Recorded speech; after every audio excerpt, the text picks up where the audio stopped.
ومولانا محمدا عبده ورسوله الذي أرسله بالحق بشيرا ونذيرا وداعيا إلى الله بإذنه وسراجا منيرا فقد قال الله تعالى في كلامه المجيد وفي فرقانه الحميد أعوذ بالله من الشيطان الرجيم ببركة بسم الله الرحمن الرحيم واتقوا الله إن الله خبير بما تعملون صدق الله العلي العظيم وقال رسول الله صلى الله عليه وسلم سيأتي زمان على أمتي تقول قلوبهم كقلوب الذئاب وكلامه ككلام الأنبياء وفعلهم كفعل فرعون وقال الله تعالى في شان حبيبه مخبرا وعامرا إن الله وملائكته يصلون على النبي يا أيها الذين آمنوا صلوا عليه وسلموا تسليما اللهم صل على سيدنا مولانا محمد وعلى آل سيدنا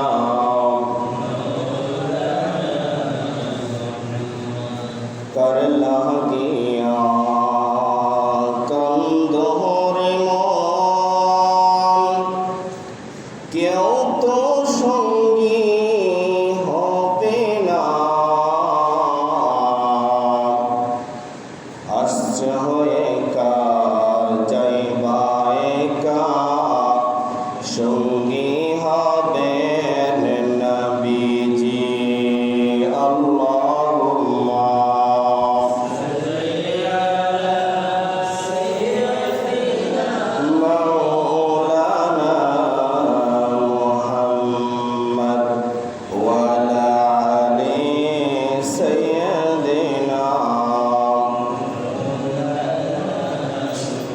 তাইফের কথা ভেবে কাঁদে শুধু দুনয়ন এমন দরদি পেতে কাঁদে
জুমার আলোচনার শুরুতে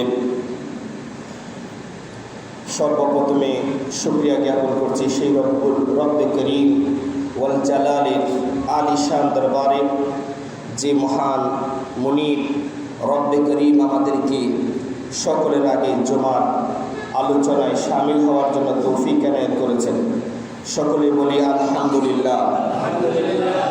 সাথে সাথে দরুদ ও সালাম প্রেরণ করছি সরওয়ারে কায়নাত তাজদারে মদিনা হযরত মুহাম্মদ রাসূলুল্লাহ সাল্লাল্লাহু আলাইহি ওয়াসাল্লামের শানে, এবং স্মরণ করছি সেই সমস্ত শাহাদায়ে কেরামকে, যে সমস্ত শাহাদায়ে কেরামের শাহাদতের বিনিময়ে আজকে আমাদের মাঝে ইসলামের বাণী পৌঁছে আমরা আজকে ইসলামের বিধিবিধানগুলো জানতে পেরেছি। সেজন্য আল্লাহ সুবহানাহু ওয়া তাআলা যেন সকল শহীদদেরকে শহীদের শ্রেষ্ঠ মর্যাদা দান করেন। সকলে বলেন আমিন। ভাই বন্ধুগণ, মুরব্বীগণ, আজকে আমি আপনাদের সামনে আল্লাহ সুবহানাহু ওয়া তাআলার কালামুল্লাহ শরীফ থেকে সামান্যটুকু আয়াতে কারিমার একটি অংশ আপনাদের সামনে তেলাওয়াত করেছি। আয়াতে কারিমাতে আল্লাহ সুবহানাহু ওয়া তাআলা বলেন, ওয়াত্তাকুল্লাহ, ও আমার বান্দারা, ভয় করবা শুধু আমি আল্লাহকে, ইবাদত করবা তো শুধুমাত্র আমি আল্লাহর, তোমাদেরকে আমার আদেশ, ওয়াত্তাকুল্লাহ, তোমরা ভয় করবা আল্লাহকে। শুধুমাত্র ভয় করলে চলবে না, কি কারণে ভয় করবা সেটা হলো কারণটা আল্লাহ সুবহানাহু ওয়া তাআলা ব্যাখ্যা করে বলেন, ইন্নাল্লাহা খাবীরুম বিমা তা'মালুন, বলছে তোমরা গোপনে যা করো তাও আমি জানি, আর প্রকাশ্যেও যা করো তাও আমি জানি। সুবহানাল্লাহ। বলছে তুমি গোপনে গুনাহ করলে সেটাও আমি জানি, আর তুমি প্রকাশ্য গুনাহ করলে সেটাও আমি আল্লাহ জানি। আল্লাহ সুবহানাহু ওয়া তাআলা বলেন, ফামান ইয়ামাল মিসকালা যাররাতিন খায়রান ইয়ারা ওয়া মান ইয়ামাল মিসকালা যাররাতিন শাররান ইয়ারা।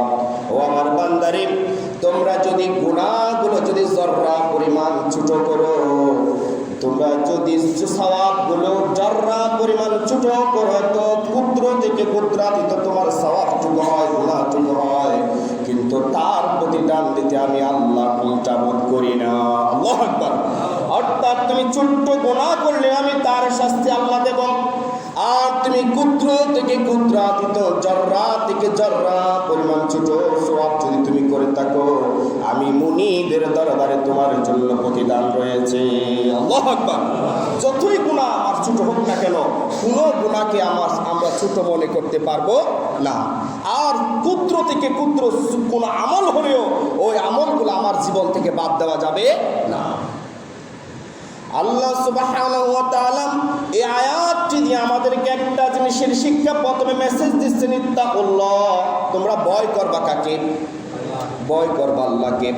ভয় করতে হবে কি কারণে?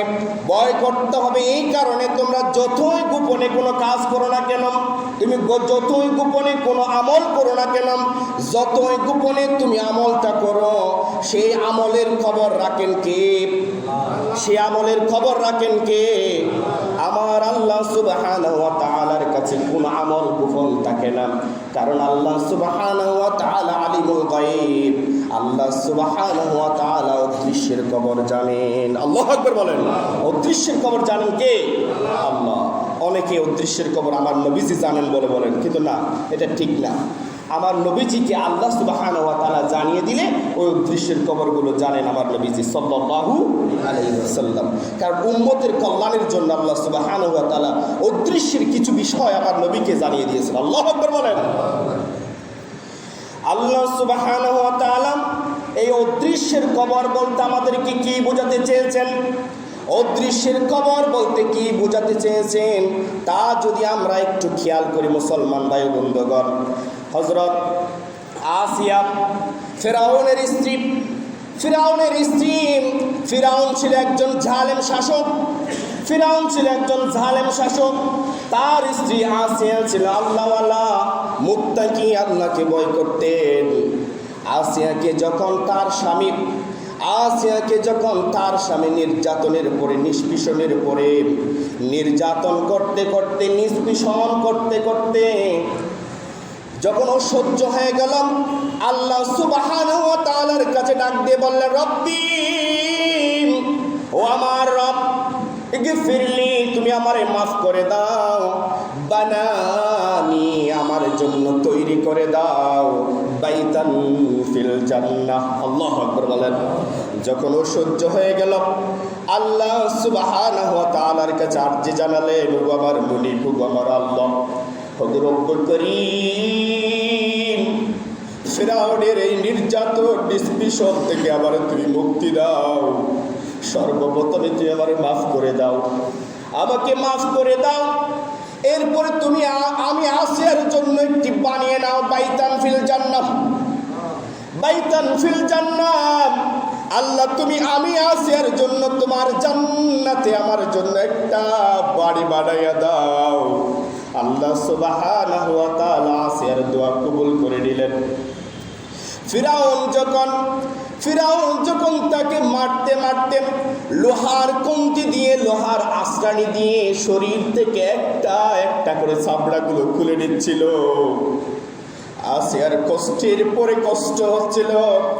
এইদিকে টকবগে তেলগুলোকে সিদ্ধ করতে দেওয়া হলো, টকবগে তেলগুলা সিদ্ধ হচ্ছে।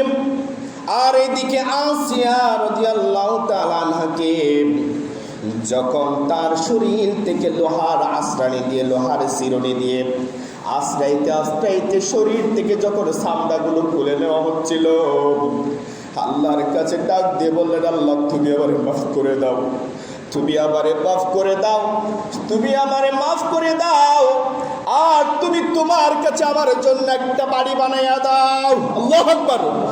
আল্লাহ সুবহানাহু ওয়া তাআলা আসিয়া রাদিয়াল্লাহু তাআলা আনহার দোয়া কবুল করে নিলেন। দোয়া কবুল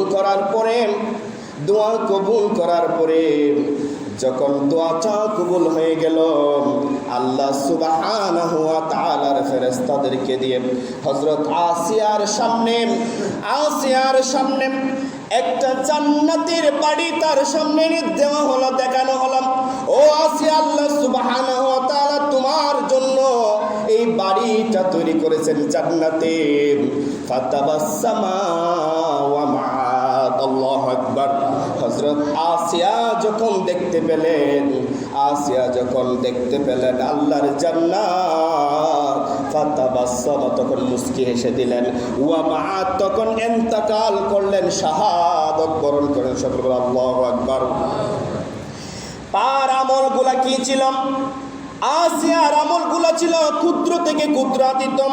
ফিরাউনকে ভয় করে নাই, তার স্বামী জালেম হলেও তাকে ভয় করে নাই। তার সামনে টকবগে তেল সিদ্ধ হচ্ছে, একটু পরে তাকে তেলের মধ্যে ভাজা হবে। তার শরীর দেখে একটা একটা করে চামড়াগুলো খুলে নেওয়া হচ্ছে। এবং সবাই এত কষ্টের পরেও তিনি কাউকে স্মরণ করেন নাই, স্মরণ করেছেন কার? স্মরণ করেছেন আল্লাহর। আল্লাহ সুবহানাহু ওয়া তাআলা তার স্মরণে তার ডাক দিয়ে বলেন, ও আসিয়া রে, তোর জন্য আমি জান্নাত তৈরি করেছি, নয় শুধুমাত্র ওই জান্নাতটা তুই চোখের সামনে দুনিয়াতে দেখে আয়। আল্লাহু আকবার। তাহলে একমাত্র ভয় করেছেন কাকে? ইত্তাকুল্লাহ, ভয় করেছেন আল্লাহকে। আল্লাহর ভয় তার হৃদয়ে থাকার কারণে আল্লাহ সুবহানাহু ওয়া তাআলা দুনিয়ার জমিনে তার জন্য জান্নাত পাঠিয়ে দিয়েছেন। আল্লাহু আকবার। তেমনি ভাবে আমাদেরকে ভয় করতে হবে আল্লাহকে, স্মরণ করতে হবে আল্লাহকে। একজন খ্রিস্টান, একজন ইহুদি এক সময় হঠাৎ করে অ্যাক্সিডেন্ট হয়ে গেল। অ্যাক্সিডেন্ট হওয়ার পরে ওই খ্রিস্টানটি কেন অ্যাক্সিডেন্ট হল? ঘটনাটি ছিল মানব সৃষ্ট অ্যাক্সিডেন্ট। মানে কি? বলছে একজন খ্রিস্টান রাস্তা দিয়ে হেঁটে যাচ্ছে। রাস্তা দিয়ে যখন হেঁটে যাচ্ছে দেখা গেল দুই দলের মধ্যে মারামারি লেগে গেছে। মারামারি লেগে যাওয়ার পরে মারামারি লেগে যাওয়ার পরে ওই লোকটি পাশের রাস্তা দিয়ে হেঁটে যাচ্ছিল, হঠাৎ করে কে যেন বলে আসলো দৌড় দে, কিন্তু দৌড়ালো না। লোকটা যখন দৌড়ালো না দৌড়ানোর ফলে পিছন থেকে আরেক পক্ষ এসে তার উপরে মারধর শুরু হয়ে গেল, প্রচুর মারল। মারার পরে ওই খ্রিস্টান বর্ণনা করেন তার একটা জীবনীতে, তিনি বর্ণনা করেন 4 বুদ্ধের গুপ্ত কাহিনী নামের একটা বই আছে, ওই বইয়ের মধ্যে ঘটনাটি এসেছে। 4 বুদ্ধের গুপ্ত কাহিনীর 4 জন শ্রেষ্ঠ বুদ্ধদের মধ্যে উনি একজন ছিলেন। ওই লোকটি যখন দৌড় দিলেন না, তাকে মারা হলো, আঘাত করা হলো। ওই লোকটি বলেন, মারার পরে আঘাত প্রাপ্ত হওয়ার পরে আমি আমার সালামকে ডাকলাম না, আমি আমার ঈশ্বরকে ডাকলাম না। কে জানি আমার হৃদয় থেকে বলে উঠল, ডাক দে তুই তোর আল্লাহ, তুই তোর আল্লাহর কাছে ডাক দে। তখন ইহুদি খ্রিস্টান ওই লোকটি আল্লাহর কাছে ডাক দে, বলো আল্লাহ তুমি আমারে বাঁচাও, তুমি আমারে বাঁচাও। তখন কেন জানি হঠাৎ করে কে জানি আমার মাথার উপরে হাত দিয়ে দিল, মাইরটা বন্ধ হয়ে গেল, সেই লোকটি বেহুশ হয়ে গেল। হুঁশ ফিরার পরে যখন হাসপাতালে তাকে নিয়ে যাওয়া হলো, হাসপাতালের বিছানা থেকে ওই লোকটি সিদ্ধান্ত নিয়ে নিল, যুগ যুগ ধরে যেই সনামকে ডেকেছি, যেই মূর্তির পূজা করেছি, যে মূর্তির পূজা করেছে সেই মূর্তি আমার আজকে বাঁচায় নাই, আমারে বাঁচিয়েছে আমার আল্লাহ, আমার রক্ষা করেছে আমার আল্লাহ। আজকে থেকে আমি আমার আল্লাহর সুবহানাহু ওয়া তাআলার কুদরতি কদমে সিজদা দেওয়ার জন্য পড়ে নিলাম, লা ইলাহা ইল্লাল্লাহু মুহাম্মাদুর রাসূলুল্লাহ সাল্লাল্লাহু। ভাই বন্ধুগণ, ওই লোকটা যখন অনেক দিন ধরে নিজের বাড়িতে যায় না, 2 বছর পরে মুসলমান হওয়ার পরে 2 বছর পরে মা বাবাকে দেখার জন্য যখন সে বাড়িতে গেল, বাড়িতে যাওয়ার পরে ফজরের আজান যখন হয়ে যায়, ফজরের আজান আপনারা শোনেন, এখানে যারা বলেন তো আজকে ফজরের আজান দিছিল, আজান কে কে শুনছেন হাত তুলেন তো, কে কে মিথ্যা বলবেন না, এখানে সওয়াব গুনার কোনো কাজ নেই। কে আর কার কানের ভিতরে ফজরের আজান গিয়েছে হাত তুলে, মিথ্যা বলবেন না আল্লাহর হস্তে, হাত নামান। আল্লাহর কসম করে বলছি, আল্লাহর কসম করে বলছি, আল্লাহর কসম করে বলছি, যে সমস্ত মানুষগুলোর কানে আজানের আওয়াজ যায় না, বিশেষ করে ফজরের আজান, মনে করবেন আপনার ঈমান দুর্বল থেকে দুর্বল হতে যাচ্ছে। আউযুবিল্লাহ মিন যালিক। আল্লাহ সুবহানাহু ওয়া তাআলা যেন আমাদের সকলের কানের ভিতরে ফজরের আযানটা ঢুকিয়ে দেন। আল্লাহু আকবার। সকলে আমিন বলেন, আরো জোরে বলেন আমিন। সবার কানে যেন আল্লাহ সুবহানাহু ওয়া তাআলা ফজরের আযানটা ঢুকিয়ে দেন। কারণ ভাই বন্ধুগণ, মনে রাখবেন, যদি আল্লাহ আপনাকে ভালোবাসেন, যদি আপনাকে আল্লাহ সুবহানাহু ওয়া তাআলা ভালোবাসেন, তাহলে বুঝে নেবেন ফজরের পরে আপনার ঘুম আসবে না। ফজরের আজান হওয়ার পরে আপনার জেগে উঠে যাবে, খেজুর আপনাকে ঘুম থেকে জাগাই দেবে।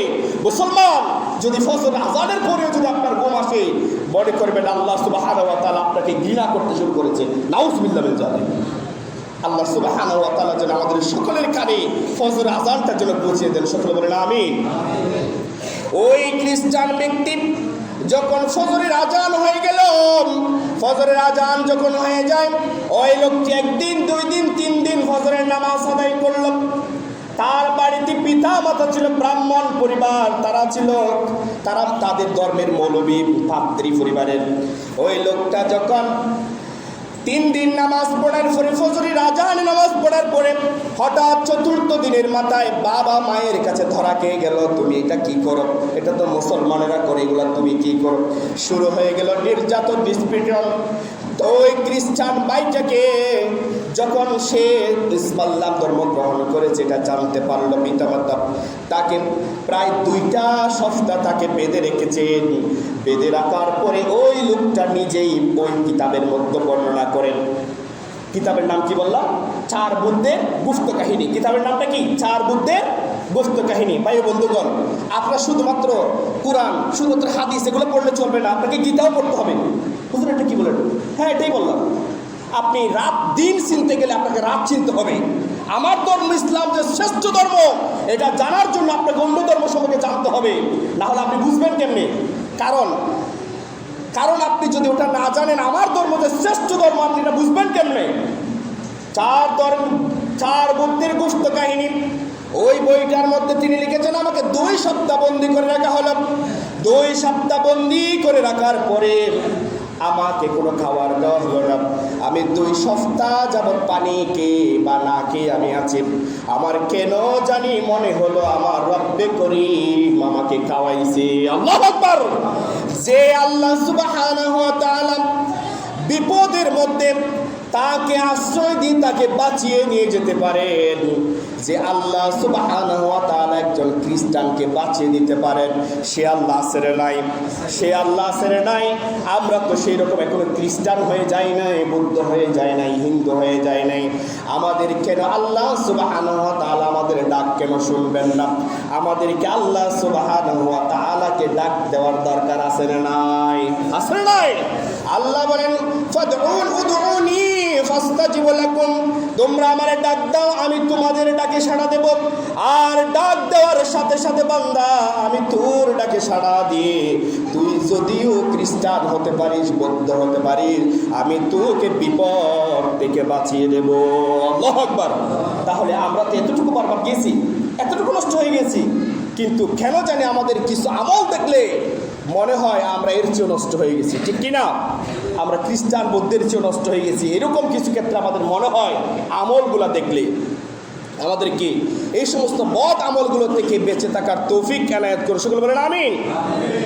আল্লাহ সুবহানাহু ওয়া তাআলা এই আয়াতটিতে আমাদেরকে বলতে চেয়েছেন ভয় করবা আল্লাহকে, ডাকবা আল্লাহকে, সাহায্য চাইবা কার কাছে? আল্লাহর কাছে সাহায্য চাইলে পরে আল্লাহ সুবহানাহু ওয়া তাআলা আমাদের সাহায্যের জন্য ফেরেশতা পাঠিয়ে দিয়ে আমাদেরকে আল্লাহ বিপদ থেকে বাঁচাইয়া দেন। শুনুন আমিন। যেমন আপনারা অনেকে ব্যবসা করেন, বাণিজ্য করেন, বড় স্থানে করেন, হুজুর বারবার লস আর লস, কোথাও কিছু দেখতে পাই না। আপনি দেখেন আল্লাহ সুবহানাহু ওয়া তাআলা কুল্লু শাইইন সানা বলছে, প্রত্যেকটা জিনিসের কতগুলো উঁচা জিনিস আছে, বরকতময় জিনিস আছে। কোরআন শরীফের মধ্যে এমন একটা বরকতময় সূরা রয়েছে, সেটা হলো সূরা বাকারা। সেটা কি? সূরা বাকারার ভিতরে এমন একটা আয়াত রয়েছে, সেটার নাম কি? আয়াতুল কুরসি। সেটা কি? যে আয়াতটি পড়লে পরে আল্লাহ সুবহানাহু ওয়া তাআলা 7.5 পারা কোরআন তেলাওয়াতের সওয়াব দিয়ে দেন কে? আর যদি আপনার ব্যবসার মধ্যে বরকত চলে যায়, আপনার বাড়ি থেকে বরকত চলে যায়, আপনার ক্ষেত খামার থেকে বরকত চলে যায়, তাহলে আয়াতুল কুরসি পড়ে যদি আপনি আপনার দোকান খুলেন, আয়াতুল কুরসি পড়ে যদি আপনি আপনার দোকানটা বন্ধ করেন, আয়াতুল কুরসি পড়ে যদি আপনি আপনার ক্ষেত খামারে যান, আল্লাহ সুবহানাহু ওয়া তাআলা বলেন, তোমার ব্যবসা বাণিজ্য ক্ষেত খামারের জন্য, তোমার রিজিকের জন্য আমি আল্লাহ ফেরেশতা প্রেরণ করে দিই। আল্লাহু আকবার। ফেরেশতা পাঠিয়ে দিবেন। অথচ আমরা এই তাবিজগুলো বাদ দিয়েছি। হুজুর তাবিজ নেই, তাবিজ আছে তো? তাবিজ আছে, গলা জুলানি নাই দিয়ে বুড়া বেড়াল্লা নয় দেরি, বুড়া ফল আছে, জিবা সুরা ফরিন না জানি বেলা তাবিজ আছে। কিন্তু আরা যারা বুড়া বেড়াওয়াল আছি, কেন হন বিশ্রীরণ হন, যারা বুড়া আছি তারা লয় যে ফরানি জুলানি নয়, যারা আরা মুরব্বিয়ল আছে, আরা শিখিবার সামর্থ্য আছে, ইতার আল্লাহ তাবিজ ফরানি আছে, জুলানি নাই, কি হন? আর যদি বেশি মজনুন ফল গিয়ে কি বেল্লা কি আছে, দূরত্ব যাইয়ে রে ইন, ঠিক আছে। কিন্তু যারা আরাত্তল পরিবার সামর্থ্য আছে, ইতার আল্লাহ ফরানি আগে, ফরানি কি ছোট মাসুম বাচ্চা চোরা যে ফরিন না জানে, পরিবার তো নয়, ই বেল্লা তাবিজ কি আছে, জায়েজ আছে। আমরা এই তাবিজগুলা, কোরআনের এই তাবিজগুলাকে বাদ দিয়ে দিয়েছি। তাহলে আজকে থেকে আমরা এই আমলটা করব। আয়াতুল কুরসিটা পড়ে যারা গাড়ি চালান, সকালে উঠে আয়াতুল কুরসি পড়বেন। সকাল উড়ি মতোর গান সারি নৈদ্য, সকাল উড়ি মতোর গাড়ির গান সারি নৈদ্য। আল্লাহ রাসূল সাল্লাল্লাহু আলাইহি ওয়াসাল্লাম বলেন, বুইস্তু বিমুকাসসিরিল কাযাব, বলছে আমি রাসূল সাল্লাল্লাহু আলাইহি ওয়াসাল্লামকে আল্লাহ সুবহানাহু ওয়া তাআলা প্রেরণ করেছেন শুধুমাত্র গান বাজনার যে সেতারা, দুতারা, একতারা, তিনতারা রয়েছে, এগুলা ভেঙে দেওয়ার জন্য। আল্লাহু আকবার। এগুলা ভেঙে দেওয়ার জন্য জন্য আমাকে আল্লাহ সুবহানাহু ওয়া তাআলা প্রেরণ করেছেন। অথচ আমরা সকাল সন্ধ্যায় হুজুর আমার সংসারে বরকত নাই, বরকত থাকবে কেমনে? তোমার ছেলের বিয়েতে তুমি গান বাজনা নাচ দেখেছো, কেমনে তোমার শরীরে বরকত থাকবে, তোমার ঘরে বরকত থাকবে? তাহলে তুমি কখনো বরকত খুঁজে পাবে না, এটা কখনো হতে পারে না। তুমি খারাপ কাজ করবা, যেটা আমার রাসূল দেখায় নাই সেটা দেখেই চলবা, আর তুমি বরকত আশা করবা, এটা কখনো হতে পারে না। আপনাকে আপনার ঘর থেকে বাদ্যযন্ত্র, খারাপ সিরিয়ালগুলো, আমি বলছি না টিভি দেখে হারাম, ফতুয়া করে জানি লইও, টিভি দেখে হারাম আপনাকে বলছি না, মোবাইল দেখে হারাম আপনাকে আমি বলছি না। আপনি টিভিতে আপনার গান ডাউনলোড করবেন কেন? আপনি ওয়াজ ডাউনলোড করেন, ইসলাম সঙ্গীত ডাউনলোড করেন, কোরআনের অ্যাপস ডাউনলোড করেন, তাফসীর ডাউনলোড করেন, মুহাদ্দিসিন যারা যে আছেন তারা যে বিভিন্ন কমেন্টগুলো দেয় ওই কমেন্টগুলো ডাউনলোড করেন, তারপরেই তো আপনার জীবনে বরকত আসবে। আপনি টিভি দেখবেন না কেন? টিভি রাখেন, টিভিতে আপনি কি করেন? ওখানে হুজুরদের ওয়াজগুলো নিয়ে বিটিভি সিডি দিয়ে ওখানে আপনি আপনার সন্তানগুলোকে দেখান, এগুলাই দেখাবেন, খবর দেখাবেন, ভালো জিনিসগুলো, জিওগ্রাফি দেখাবেন, যেখানে পৃথিবীর তলদেশে কি রয়েছে, সাগর মহাসাগরের নিচে কি রয়েছে, এগুলো দেখানোর জন্য আপনি টিভি দেখান, ওই চ্যানেলগুলো সন্তানকে দেখান। আপনি স্টার জলসা, জি বাংলা, কিরণমালা এগুলো কেন দেখাবেন? এগুলার কারণে আমাদের পরিবারের বরকত উঠিয়ে নিয়েছেন কে? আমাদেরকে এগুলা থেকে বেঁচে থাকতে হবে ইনশাআল্লাহ। যে আয়াতটি আপনাদের সামনে আমি তেলাওয়াত করছিলাম, আল্লাহ সুবহানাহু ওয়া তাআলা বলেন, ইন্নাল্লাহা খাবীরুম বিমা তা'মালুন। আমি আল্লাহ সুবহানাহু ওয়া তাআলা তোমরা যত গোপনে পাপ করো না কেন, যত গোপনে সওয়াব করো না কেন, যত গোপনে আমলগুলা করো না কেন, সব গোপন আমলগুলার খবর রাখি আমি আল্লাহ। ঠিক কি না? আমাদের যতই গোপন আমল হোক না কেন, তত গোপন আমলের খবর জানেন কে? আল্লাহ। একটু মাথাটা নিচু করে মুসলমান একটু চিন্তা করে দেখেন, আপনার জীবনে কত গুনাহগুলো আল্লাহ সুবহানাহু ওয়া তাআলা গোপন রেখেছেন। যদি আপনার গুনাহগুলো আল্লাহ দুনিয়াতে প্রকাশ করে দিতেন, আপনার টুপি থাকতো না, আপনার জুব্বা খাদ্যে থাকতো না। আমার মতো, আপনার মতো অনেক আলেম আছে যাদের মধ্যে হালাল হারামের পরিচয় নাই, আছে না নাই? আবার আপনার মতো আমার মতো অনেক মুরব্বী দাড়ি পাকা আছেন, যে মুরব্বী, যে দাড়ি পাকা মুরব্বীর জীবনীর আমলগুলা যদি আপনারা দেখেন, তাহলে ওই লোকটাকে আপনার সম্মান করতে ইচ্ছে করবে না। ঠিক কি না? অনেক মানুষ আছে, কিন্তু এই আমলগুলা গোপন রেখেছেন কে? এই আমলগুলা গোপন রেখেছেন আল্লাহ। আর যদি আপনি এই আমলগুলার ব্যাপারে যদি ভয় পেয়ে আল্লাহকে কি করেন? সেজদা দেন, আল্লাহ আমি তোমাকে ভয় পাই, আল্লাহ তোমার কুদরতি কদমে আমি ক্ষমা চাই। যদি আমি যদি আল্লাহ সুবহানাহু ওয়া তাআলার কুদরতি কদমে আল্লাহকে ভয় পেয়ে যদি সেজদা দিতে পারি, তাহলে গোপন গুনাহগুলো মাফ করে দিবেন কে? আল্লাহ। ভাই বন্ধুগণ, আমাদের কিছু বিষয় আমরা এগুলো না বললে নয়। আমি আপনাদেরকে সামনে একটা হাদিস পাঠ করেছি। হাদিসটিতে আমার নবী সাল্লাল্লাহু আলাইহি ওয়াসাল্লাম বলেন, সায়াতি জামান, আমার উম্মতের মাঝে এমন একটা জামানা চলে আসবে, এমন একটি সময় চলে আসবে, আলা উম্মতি, আমার উম্মতের উপরে এমন একটা জামানা চলে আসবে, কাল চলে আসবে, এমন একটা সময় চলে আসবে, তাকুনু কুলুবুহুম কাকুলুবিজ জিয়াব। নাউযুবিল্লাহ বলেন। বলছে তাদের অন্তরগুলো হবে বাঘের, হিংস্র কুকুর, হিংস্র বাঘ, হিংস্র সিংহের অন্তরের মতো তাদের অন্তরগুলো হয়ে যাবে। তারা হিংস্র বাঘের মতো হবে, মানুষকে থাবা মারবে, ক্ষতি করবে। তারা হিংস্র বাঘের মতো, কুকুরের মতো মানুষের ক্ষতি করবে। কিন্তু তারা ওয়াকালামুহুম কাকালামিল আম্বিয়া। নাউযুবিল্লাহ। এমন কিছু আলেম পাবেন, এমন কিছু মানুষ পাবেন, এমন কিছু জুব্বা পাগড়িওয়ালা পাবেন, এমন কিছু দাড়ি পাগনাওয়ালা লোক পাবেন, দাড়িওয়ালা লোক পাবেন, নামাজ লোক পাবেন, যারা নামাজ পড়ে চুরির মাল হজম করে, যারা নামাজ পড়ে হালাল হারাম চিহ্নিত করে না। আছে না নাই? চুরি করে আবার চুরির মাল হজম করেও খায়, নামাজে সাজদাও দেয়। কাকালামিল আম্বিয়া, তাদের কথাগুলো হবে নবীদের কথার মতো, তাদের কথাগুলো হবে নবীদের কথার মতো, কিন্তু তাদের অন্তর হবে কিসের মতো? বাঘের, হিংস্র বাঘের মতো। এইরকম মানুষ আমাদের সমাজে মনে হয় নাই? আছে না নাই? আছে। আছে না, অনেক আছে। তাদের কথাগুলো হবে নবীদের কথার মতো গুড়া গুড়া ফলাতে হবে। তো আল্লাহর রাস্তে করি দে আল্লাহ বক্ত কোয়ালাইব ফরদে দেখা যাবে স্বার্থ, আর স্বার্থ ছাড়া কিছুই নাই। এগুলো আমাদের সমাজেও আছে। আল্লাহ সুবহানাহু ওয়া তাআলা আমাদেরকে হেফাজত করে বলেন আমিন।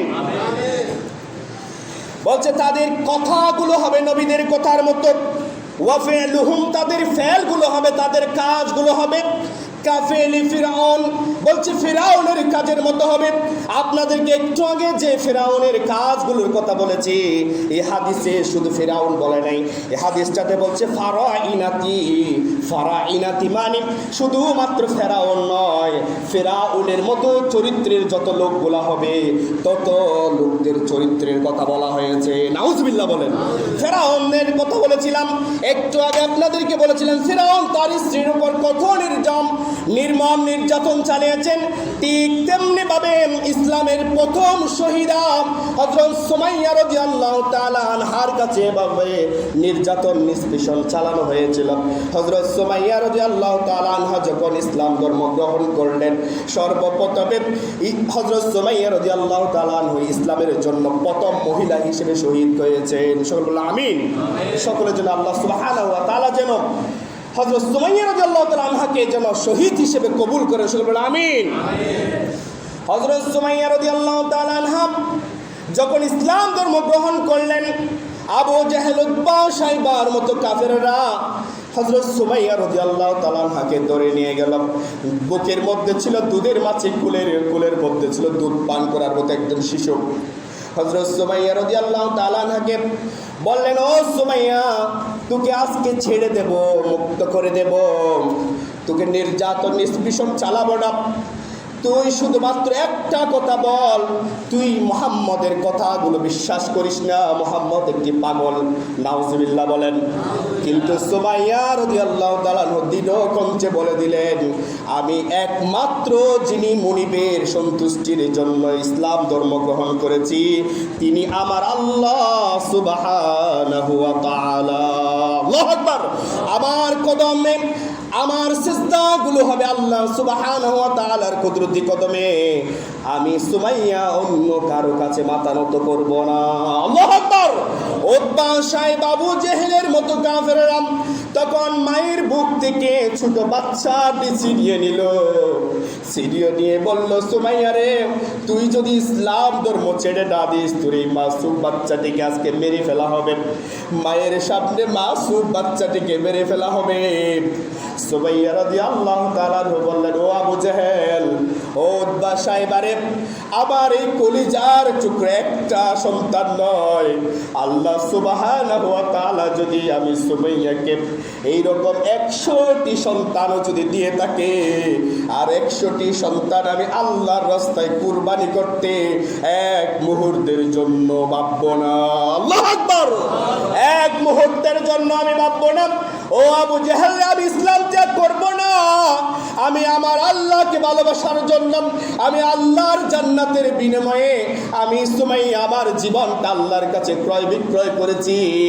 আমি আমার জান মালগুলো, আমার সন্তান সন্ততির চেয়ে আমি আল্লাহ সুবহানাহু ওয়া তাআলা এবং আমার রাসূলকে বেশি ভালোবাসি। আল্লাহু আকবার। তখন মায়ের সামনে ছোট মাসুম বাচ্চাটিকে চুড়ে দেওয়া হলো আকাশের উপরে দিয়ে আবু জেহেল, উতবা, শাইবার মতো কাফেরেরা নিচের দিকে তরবার দিল। ছোট বাচ্চাটি তরবারের উপর পড়ে দুনিয়া থেকে বিদায় নিয়ে শাহাদত বরণ করলেন। সকলে বলেন, ইন্না লিল্লাহি ওয়া ইন্না ইলাইহি রাজিউন। আল্লাহু আকবার। এমন মাসুম বাচ্চাদের ইসলামের ত্যাগের মধ্য দিয়ে, আল্লাহকে ভয়ের মধ্য দিয়ে ইসলাম আমাদের কাছে এসেছে। মুসলমান, আমাদের কাছে পৌঁছে দেওয়া হয়েছে ইসলামের এই বাণীগুলো, অথচ এত কষ্ট না করে আমরা 5 ওয়াক্ত নামাজ আল্লাহর সিজদা দিতে পারি না। আমাদেরকে কেউ কি নামাজ পড়তে নিষেধ করে? আমাদেরকে কেউ নামাজ পড়তে নিষেধ করে না, কিন্তু আমরা 5 ওয়াক্ত নামাজ আল্লাহর সিজদা দিতে পারি না। আছি না নাই? গুনাহগার হয়ে গেছি, আমাদের অন্তরগুলা পাথর হয়ে গেছে। এরপরে হযরত সুমাইয়া রাদিয়াল্লাহু তাআলা আনহাকে বলা হলো, সংক্ষেপে বলছি, ও সুমাইয়া, তোর সন্তানকে যেভাবে মারা হলো তোকে ঠিক সেইভাবে তার চেয়ে নির্মম ভাবে হত্যা করা হবে। তাড়াতাড়ি বল তুই ইসলাম ছাড়বে কিনা। হযরত সুমাইয়া রাদিয়াল্লাহু তাআলা আবার পড়ে নিলেন, লা ইলাহা ইল্লাল্লাহু মুহাম্মাদুর রাসূলুল্লাহ সাল্লাল্লাহু আলাইহি ওয়াসাল্লাম। তারপরে হযরত সুমাইয়া রাদিয়াল্লাহু তাআলা আনহাকে তরবারি দিয়ে সরল জায়গায় এমনভাবে পা দুইটাকে দ্বিখণ্ডিত করে এমনভাবে শাহাদত নির্মমভাবে করা হলো। মুসলমান, যেই শাহাদতের ইতিহাস পুরা পৃথিবী জানেছে, যেই শাহাদতের ইতিহাস পড়লে, যে শাহাদতের ইতিহাস জানলে এমন কোনো সীমারের কলিজাও নাই যার কলিজা কোনো তরতর করে কাঁপে না। অথচ ভয় করেছেন কাকে? ভয় করেছেন কাকে? ভয় করার কারণে আল্লাহ সুবহানাহু ওয়া তাআলা সুমাইয়া রাদিয়াল্লাহু তাআলা আনহা যখন শাহাদত বরণ করলেন, তখন আল্লাহ সুবহানাহু ওয়া তাআলা সবুজ রঙের একটা পাখি তার হৃদয় থেকে বের করে নিলেন। আল্লাহু আকবার! কাফেররা দেখতে পেলাম সবুজ রঙের একটা পাখি তার দেহ থেকে বের হয়ে গেল। সবুজ রঙের পাখিটা আল্লাহ সুবহানাহু ওয়া তাআলার জান্নাতে ঘুরে বেড়ায়। আল্লাহু আকবার! তাহলে ভাই বন্ধুগণ, ভয় করতে হবে কাকে? ভয় করতে হবে কাকে? আল্লাহকে। কিন্তু আমরা যদি কোনো কাজের মধ্যে বলি আমি এটা চাই ওটা চাই, কিন্তু হৃদয়ে ওটা নাই, মুখে বললে হবে না, কাজে পরিণত হতে হবে। কারণ ঈমান তিনটা জিনিসের সমন্বয়ে, তিনটা ইকরার বিল লিসান, তাসদীক বিল জিনান, আমল বিল আরকান। চূড়ান্ত কথা হলো আপনাকে আমল করতে হবে। আপনার যদি আমল না থাকে আপনার ঈমানের পরিপূর্ণতা আসবে না। মুখে বলবেন একটা, আবার দেখা যাবে পেছন দিকে আরেকটা, এরকম না। এরকম হলে চলবে না। মুসলমান, আমাদেরকে একটু আমল এবং কথার মধ্যে মিল রাখতে হবে। 5 ওয়াক্ত নামাজ আমাদেরকে আদায় করতে হবে ইনশাআল্লাহ। আর একটা সামান্য আমাদের